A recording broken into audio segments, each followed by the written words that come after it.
Welcome, AIA International Region members and guests. I am Lester Korzilius, the President of the International Region. We have an outstanding conference prepared for you, and I hope that you can participate in many of the sessions, either live or on demand. Like everyone else, the International Region has been affected by the global pandemic, and we have had to find new ways of connecting and developing meaningful interaction. This conference is one of the fruits of this search. You will see that we have a breathtaking array of speakers, panelists, and projects from every corner of the globe. The theme of this conference is Catalyzing Change, with an emphasis on climate action, social justice, and health and well-being. You will see the different ways that sessions address these themes, reflecting specific circumstances in each country. The AIA International Region has members in more than 100 countries. We thrive on this diversity and the creativity and energy this gives us. It has been wonderful to watch the creative power of so many people around the globe working together to build this conference. It is genuinely humbling to see the fantastic results we achieve when we work together. Together, we are much more than the sum of our parts. Our 7 chapters in the United Kingdom, Continental Europe, Hong Kong, Japan, the Middle East, Shanghai, and Canada are all active and vibrant hives of activity, providing meaningful interaction and benefit to their members. You will see evidence of this in the breadth and quality of their presentations during this conference. We now have representatives in 18 countries or regions outside the 7 international chapters. This group, led by board members John Hong and Jose Salinas, have made an impressive start in connecting our membership around the globe and integrating them into the AIA architectural community that makes AIA membership so valuable. We have partnered with RIBA Sri Lanka on the Women in Architecture and Design portion of this conference. Nella De Zoysa and Roshun Mizan have assembled an outstanding roster of speakers. The journeys that these speakers have traveled in achieving their success is fascinating and gives a remarkable insight into the fabulous projects they will be presenting. The AIA has among its membership the honorary fellows, some of whom you will hear speak at this conference. These architects represent some of the best architectural designers in the world, and the AIA is indeed fortunate to have them as members. I'd like to thank Amrita Raja, IR board member and past AIA UK president, and the chair of this conference. Also, I'd like to thank Jeannie Kemelnitsky, a member of the IR staff. Without their efforts, this conference would not have happened. Finally, thank you to our continuing sponsors, AECOM, American Hardwood Export Council, the ASI Group, Dow, TNG North Glass, and Informa. Thanks also to event sponsor Warmframe. Please consider them for your next project. I wish you all an enjoyable conference, and I'll pass you over to Peter Exley, the 2021 AIA National President.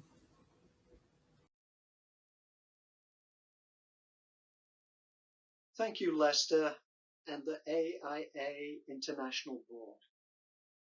I appreciate the opportunity to virtually join you all today. Architects are perpetually finding ways to get a seat at the table. In my role on the AIA board, I've frequently sat with individuals like Quentin Lucas, Mitch Landreau, Steve Benjamin, Mick Cornett, Francis Suarez, Maurice Cox, Nan Whaley, Pete Buttigieg, Kathy Ely, and Wade Nomura. People who have served as mayors of America's leading cities and who are interested in sitting with architects as trusted confidants in helping to build more resilient, more equitable cities. As testament to the investment in conversations like these, former mayor of Atlanta, Shirley Franklin, has agreed to sit at AIA's table in 2021 as a board member. Similarly, I've sat at the table each month this year with AIA's international leadership. And it's a fascinating table. For you are the architects at the forefront of the built environment in our global economy. And you have perspectives and experiences as AIA members that are quite unique and give me cause for great optimism. We're all AIA members. We're all committed constituents within our institute and in allied collateral organizations around the globe. So as I transition into the presidency of AIA later this year, I lead, but I need your perspective and I need your help. AIA's new strategic plan imperatives emphasize climate action and catalyze equity. We've made a commitment to revolutionize research and technology and to similarly revolutionize architectural education. Optimizing the role of the architect is critical to all of this. Wherever you live and practice as a fellow AIA member, I trust that you'll commit to advocacy in these imperatives and be leaders in this strategic moment. It's an urgent moment also. Our commitment ensures that we won't be an existential threat to ourselves, and we must take this commitment into our offices with our colleagues, in our advocacy with government leaders, into our classrooms with the students and next generation of architects, and of course, into our communities with our neighbours. Your values are the foundation of your practice, and how you advocate for those values in your community will directly correlate with the success of your practice and how your values align with your community. Your voice matters. We have so much to contribute when it comes to designing a better future. We have to work with local leaders and policymakers to demonstrate metrics and ensure things like new housing are available near essential goods, services, and transportation. And similarly, to promote new land use and housing models, and demonstrate how architects work across disciplines with urban planners, landscape architects, and civil engineers to create complete, sustainable, and resilient communities.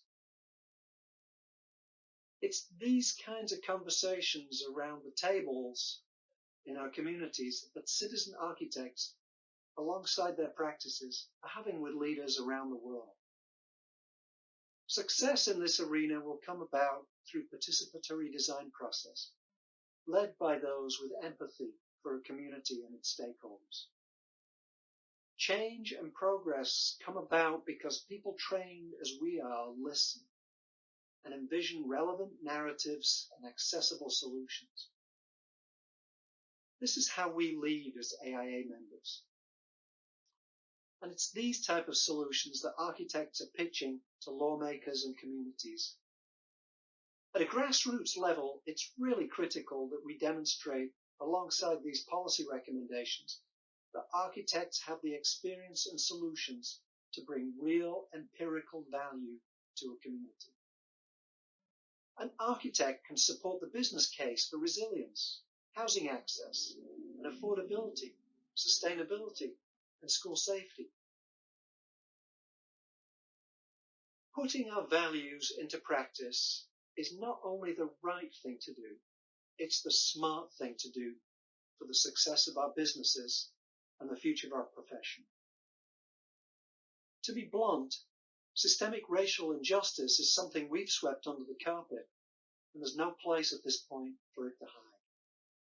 All firms must answer the call to uncover it and deal with it. If you don't, it may prevent you from doing work with more and more clients going forward. If you do not actively mitigate carbon emissions in the work you do, you are harming your clients, not to mention every single person who wishes to leave a planet for their grandchildren. It comes down to the fact that our clients will go somewhere else if we cannot lead with our values. As challenging as this year has been, one positive outcome is that we're seeing a growing awareness of the importance of the built environment. As circumstances have forced us to isolate in our homes and turn them into impromptu schools and offices, more and more people are making the connection between architecture and the quality of life. As we've confronted the necessity to adapt schools and offices, hospitals and nursing homes, restaurants and stores to fight the spread of COVID-19, more people understand how the built environment impacts health. As we've observed how the massive, practically overnight shift to a virtual world has reduced pollution to levels not seen in decades, It's impossible to deny the impact our commutes and other lifestyle decisions exert on our climate. And the global demonstrations in support of racial equity have underlined the reality of systemic racial injustice and its impact on health, safety, and opportunity. This new recognition that all communities need and deserve spaces that are healthy, equitable, safe, and sustainable provides an unprecedented opportunity to achieve lasting change. And we've never been better prepared or equipped to make an impact.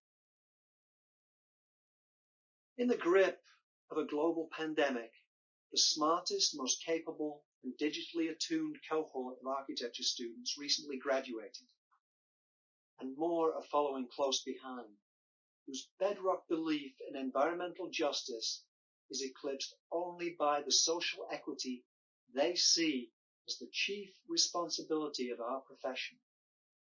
This year is different. This new magnetic north of influences from the next generation of architects, combined with the cutting-edge technology we have at our disposal, plus a renewed focus as an organization, it all points to a new leadership moment for our profession. Working together, we can harness design's adaptive, disruptive power in new ways to build the healthy, equitable, sustainable future everyone deserves. Thank you, and have a great conference.